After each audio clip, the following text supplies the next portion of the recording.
नमस्कार मित्रों, स्वागत है फरीथी एक नवा विडियो में। आज आप આવી ગયા છે मध्य प्रदेशना उज्जैन शहर में। मित्रों, मारी पाछळ તમે જોઈ શકો છો કે ओम महाकालेश्वरનું મંદિર છે અને આજે આપણે ઉજ્જૈન શહેરના દર્શન કરાવશું અને આપણે આજે ઉજ્જૈન શહેરમાં દર્શન કરવા માટે મિત્રો કેટલી ટિકિટ હોય છે, કેવી રીતે તમે ફરી શકો છો ઉજ્જૈન દર્શન કરવા માટે। મિત્રો અહીંયા નગર નિગમની બસ પણ ચાલે છે જેની 90 રૂપિયા ટિકિટ છે। तो आज आप बस में थी जवाना मित्रों, आज आप ऑटो कर जवाना छे।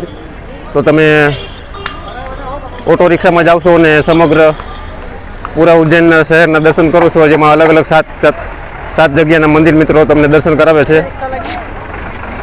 तो आप अत्यारे जई रह्या छीए पार्किंग तरफ। जो मारी पाछळ जोई रह्या छो ते ओम महाकालेश्वरનું मुख्य मंदिर है। तो विडियो छेल्ले सुधी जोजो, आपणे संपूर्ण माहिती आपशुं उज्जैन शहरनी। मित्रों, आ तमे जोई रह्या छो ते ओम महाकालेश्वर मंदिरનું पार्किंग एरिया है। जो तमे जोई शको छो कि केटली बधी बेटरी कार है, ई रिक्शा पड़ी है। आ बधी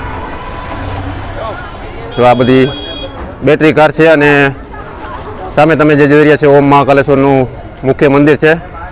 तो आज आपणे ऑटो रिक्शा में जाशुं ने ऑटो रिक्शा में मित्रों पर पर्सन 100 रुपया आपणे नक्की करेला है। बेटरी कार रिक्शा आपणे पसंद करेली है। पाछळ मित्रों तमे जोई शको छो कि पाछळ मंदिरનું मोटું पार्किंग है, जेना नाइटना 100 रुपया पार्किंगना चार्ज है और रात्रिना 100 रुपया और दिवसना 50 रुपया चार्ज है। पाछळ जो आ मेन पार्किंग है। अत्यारे जो आपणी साथे आ भाई आववाना है, આપણે અત્યારે આ બેટરીવાળી રિક્ષા કરીને જવાના છીએ સમગ્ર ઉજ્જૈન શહેરના દર્શન કરવા માટે। તો વિડીયો છેલ્લે સુધી જોજો। મિત્રો, આપણે છે અત્યારે ઓમ મહાકાલેશ્વર મંદિરના પાર્કિંગમાં ને આપણી સાથે જે અત્યારે રિક્ષા ઓટો ડ્રાઈવર જે જેમનું નામ છે શંકરભાઈ। तो शंकरभाई, आप कहाँ कहाँ हमको घुमाओगे आज सर? जी भाई साहब, मैं उज्जैन के बाहर के दर्शन आपको करवाऊँगा। जो उज्जैन के प्राचीन मंदिर है, सबसे पहले मैं आपको लेके चलूँगा शांदीपनी महाश्री शांदीपनी आश्रम। अच्छा। जहाँ भगवान श्री कृष्ण ने 14 विद्या 64 कलाएँ प्राप्त की थी। अच्छा।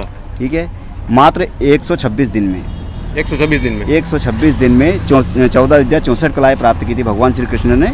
और वही शिव की मूर्ति आज भी आपको वहाँ पर देखने को मिलेगी। अच्छा। उसी युग से। ठीक है, उसके बाद में अपन चलेंगे मंगलनाथ, जो विश्व के सेंटर पॉइंट पे बने पूरे। अच्छा। पूरे विश्व के सेंटर पॉइंट पे बने कर्क रेखा के ऊपर। कर्क रेखा ऊपर जी, जो जहाँ पर भगवान मंगलनाथ का जन्म स्थान है, वहाँ पर हम आपको लेके चलेंगे। वहाँ पर जाने से आपका जो 9 ग्रहों के सेनापति है भगवान मंगलनाथ, ठीक, हम आपको उनके दर्शन करवाएंगे। उसके बाद में आपको लेके चलेंगे महाकाल के सेनापति काल भैरव मंदिर। जी, काल भैरव महाकाल के सेनापति है। उनको मदिरा का भोग लगता है। ठीक है, अपने हाथों से पिलाते थे पहले, लेकिन आज अपने हाथों से नहीं, आप आज पंडित जी पिलाते हैं। मदिरा का भोग लगता है वो? जी हाँ। और उसके बाद में हम गढ़ कालिका, जो 51 शक्तिपीठ में से एक शक्तिपीठ है। अच्छा।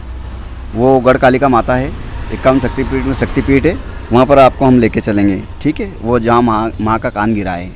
अच्छा। हाँ, शक्तिपीठ कहलाता है। शक्तिपीठ कहलाता है। और उसके बाद में भरतरी गुफा है, हाँ। जहाँ राजा भरतरी ने 12 साल तक उस गुफा के अंदर बैठकर तपस्या की थी। ठीक है, वही शिव की मूर्ति जहाँ भगवान ने प्राप्त की थी ना, उनको भगवान प्राप्त किया था शिव को, वो राजा भरतरी ने, वही शिव की मूर्ति आज भी विराजमान है। उसका भी दर्शन करने को आपको मिलेंगे।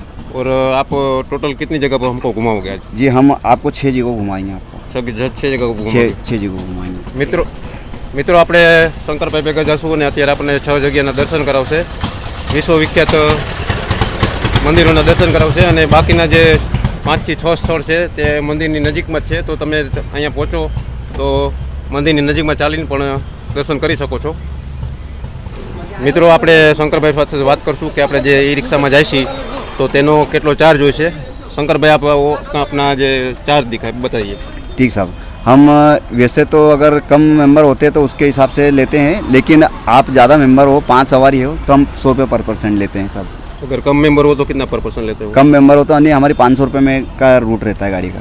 और हमारे जो सब्सक्राइबर जो अपना वीडियो देख के यहाँ आएंगे तो उसको कुछ डिस्काउंट कर देंगे? बिल्कुल बिल्कुल, आएंगे तो जरूर हम मान सम्मान देंगे। शंकर भाई, आपका एक कॉन्टैक्ट नंबर दे दो, जो कॉन्टैक्ट घूमने लोग आएंगे जी तो सीधा यहाँ आएंगे तो आपको कॉन्टैक्ट करके बिल्कुल कॉन्टैक्ट कर सकते हैं। बिल्कुल साहब, हमारा नंबर है 9993588518 जी। मित्रों, તમે ઉજ્જૈન ફરવા આવતા હોય અને તમારે સીધો અહીંયા તમે પાર્કિંગમાં આવો ને તમારે જો ફરવું હોય ઈ રિક્ષામાં ફરવું હોય તો તમે શંકરભાઈનો કોન્ટેક્ટ કરીને પણ અહીંયા આવી શકો છો અને ઈ રિક્ષામાં આરામથી મિત્રો તમને બધી જગ્યાએ ફેરવશે. તો વિડીયો કન્ટિન્યુ મારો જોતા રહેજો. મિત્રો આપણે ઈકાર રિક્ષામાં બેસીને નીકળી ગયા છીએ. આપણે જોઈ રહ્યા છો તમે અત્યારે જો આ ઘાટ છે, નરસિંહ ઘાટ છે અને આપણે બેટરી ઘાટમાં બેસી ગયા છીએ અને અત્યારે આપણે જઈ રહ્યા છીએ સાંદીપની આશ્રમ. આપણો પહેલો પોઈન્ટ રહેશે સાંદીપની આશ્રમનો રહેશે. જો આ પાછળ તમે જોઈ શકો છો કે અમે બધા અત્યારે ઈકાટ બેટરીની રિક્ષામાં બેસી ગયા છીએ અને આપણી સાથે છે શંકરભાઈ ડ્રાઈવર. તો આપણે હવે સીધા તમને દ્રશ્ય દેખાડશું સાંદીપની આશ્રમના. તો વિડીયો છેલ્લે સુધી જોડાઈ રહેજો. મિત્રો આપણે પહોંચી ગયા છીએ. મિત્રો જો આપણે આ પહેલો સ્થળ છે મહિર્ષ સાંદીપની આશ્રમ. હવે આપણા સાંદીપની આશ્રમમાં દર્શન કરશું અને શંકરભાઈ પાસેથી થોડીક માહિતી લઈશું. શંકરભાઈ બોલીએ जगह की जी जी साहब, हम यहाँ पर गुरु महर्षि सांदीपनी आश्रम में आए हैं. यहाँ की जो विशेषता है वो हम आज आपको बताएंगे कि जो भगवान श्री कृष्ण, बलराम और सुदामा ये तीनों यहाँ पर आए थे. तो उस टाइम पर आज हम बोलते हैं स्कूल, उस टाइम पे होते थे गुरुकुल. अच्छा. हाँ, जो गुरुकुल होते थे तो ये महर्षि सांदीपनी आश्रम, तो महर्षि जो थे ये भगवान कृष्ण के क्या थे? गुरु. हाँ, मतलब टीचर. हाँ, टीचर थे. मात्र 126 दिन में 14 विद्या 64 कलाएँ प्राप्त की थी. अच्छा.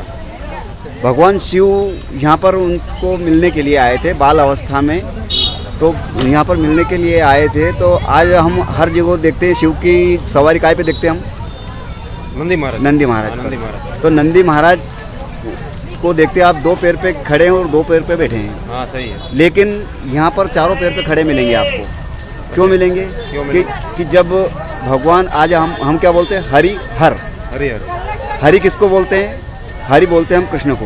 और हर बोलते हैं हर हर महादेव कृष्ण भगवान शिव को. तो जब हरि और हर का मिलन हुआ था उनके स्वागत में 33 करोड़ देवताएं खड़े हो गए थे.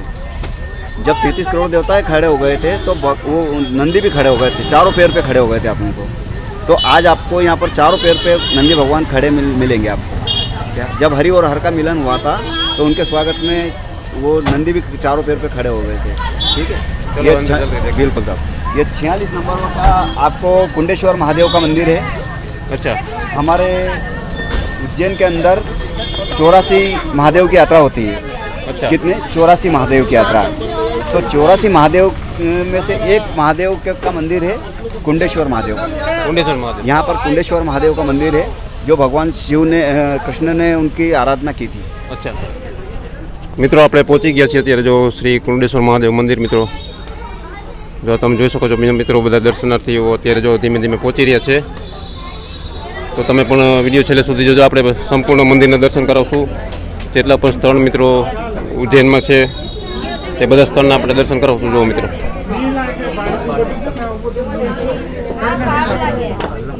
કૃષ્ણ સુદારામાં બલરામ વિદ્યાસ્થળ. મિત્રો જો આ લખેલું છે. મિત્રો જો કૃષ્ણ અને સુદામા બલરામનું મિત્રો જો વિદ્યાસ્થળ છે જ્યાંથી તેને શિક્ષા પ્રાપ્ત કરી હતી 126 દિવસમાં.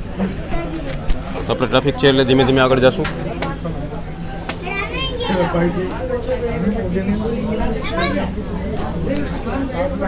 જો આપણે ધીમે ધીમે ટ્રાફિકમાં જઈ રહ્યા છીએ મિત્રો. જો કુંડેશ્વર મહાદેવ જ્યોતિર્લિંગ જ્યોતિષ કેન્દ્ર એમ લખેલું છે.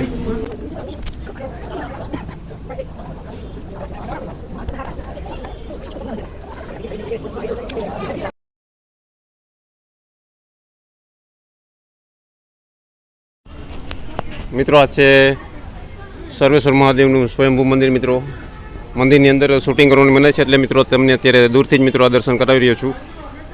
આ છે સાંદીપની આશ્રમની જગ્યા અને અહીંયા તમે જોઈ શકો છો મિત્રો જો મહાપ્રભુજી કૃષ્ણ બલરામ અને સુદામાના મિત્રો આપણે દર્શન કર્યા.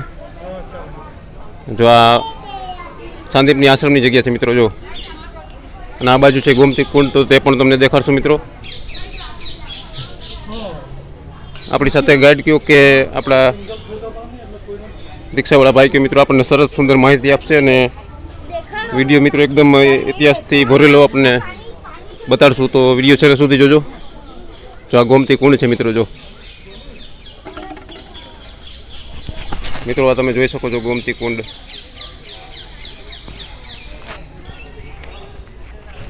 હજારો વર્ષ આ જૂની જગ્યા છે મિત્રો. મિત્રો જેવા જ આપણે ગોમતી કુંડના દર્શન કરીને પાછા વળી છે મિત્રો. જો અહીંયા લખેલું છે શ્રી કૃષ્ણ દ્વારા શીખી ગઈ 14 વિદ્યાએ મિત્રો. જો fortune disciplines of knowledge learnt by Lord Shri Krishna. મિત્રો જો આ જગ્યા તમે જોઈ રહ્યા છો તે શ્રી કૃષ્ણ દ્વારા જ મિત્રો જે વિદ્યા પ્રાપ્ત કરી હતી સાંદીપની આશ્રમમાં તે તમને દેખાડશું મિત્રો. જો અહીં ઉપર પણ લખેલું છે જો સાંદીપની આશ્રમ શ્રી કૃષ્ણ વિદ્યાસ્થળ મિત્રો. આ જ સ્થળે મિત્રો કૃષ્ણ ભગવાને એમની જે વિદ્યા પ્રાપ્ત કરી હતી. જો મિત્રો સુંદર સરસ મજાની જગ્યા છે મિત્રો. જો આખો ઇતિહાસનું વર્ણન કરેલો છે. જો અહીંયા પુરાણ લખેલું છે મિત્રો. જો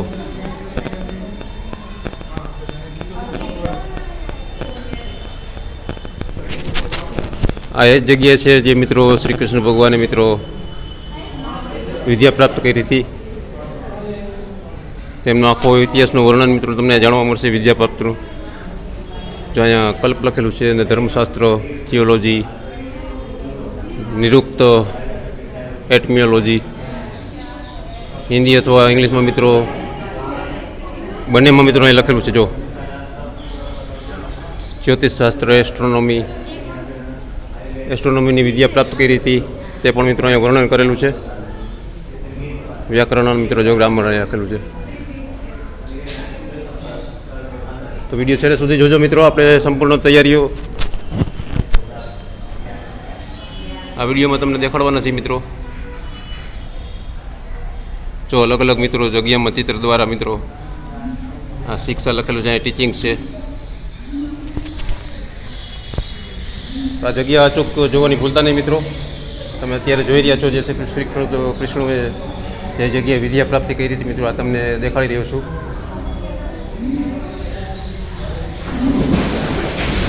તો ઉજ્જૈન આવો તો આ જગ્યાએ મિત્રો એકવાર જરૂર આવજો અને શ્રી કૃષ્ણ ભગવાનના મિત્રો વિદ્યા સ્થળના દર્શન કરજો.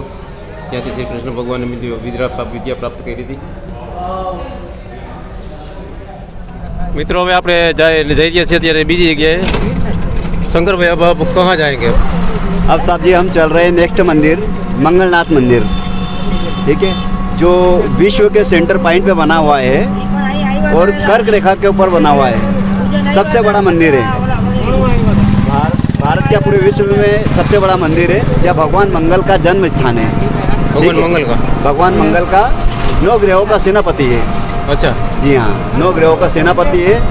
जो भगवान शिव के मस्तक से जो पसीना टपका था धरती के ऊपर और धरती के से उनका जन्म हुआ है भगवान मंगल का. ठीक है, उसी मंदिर में हम अब जा रहे हैं और आपको दर्शन करवाएंगे. ठीक है મિત્રો, આપણે કાર લઈને આવ્યા છીએ છતાં પણ આપણે આ શંકરભાઈની ઓટો રિક્ષામાં જઈએ છીએ. કારણ કે ઓટો રિક્ષાની મિત્રો મજા અલગ જ હોય છે ટ્રાવેલ કરવાની અને મંદિરના દર્શન કરવાની. તો હવે આપણે જાશું મંગળનાથ મંદિરે. તો વિડીયો છેલ્લે સુધી જોજો.